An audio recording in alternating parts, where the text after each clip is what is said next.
Opposition का Punjab assembly में हंगामा और बदतमीजी का मामला। स्पीकर पंजाब असेंबली के सख्त एक्शन के बाद हुकूमती अरकान भी मैदान में आ गए। ऑपोजिशन अरकान से 13 कायमा कमेटियों की चेयरमैनशिप लेने का फैसला कर लिया गया। ऑपोजिशन 13 में से 4 कायमा कमेटियों की सरबराही से महरूम हो गई। बकिया 9 का फैसला भी जल्द हो जाएगा।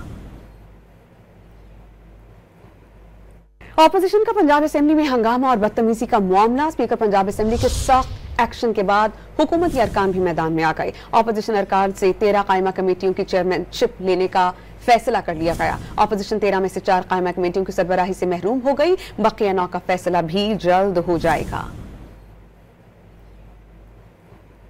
ऑपोजिशन का पंजाब असेंबली में हंगामा और बदतमीजी का मामला। स्पीकर पंजाब असेंबली के सख्त एक्शन के बाद हुकूमती अरकान भी मैदान में आ गए। ऑपोजिशन अरकान से 13 कायमा कमेटियों की चेयरमैनशिप लेने का फैसला कर लिया गया। ऑपोजिशन 13 में से 4 कायमा कमेटियों की सरबराही से महरूम हो गई। बकिया 9 का फैसला भी जल्द हो जाएगा।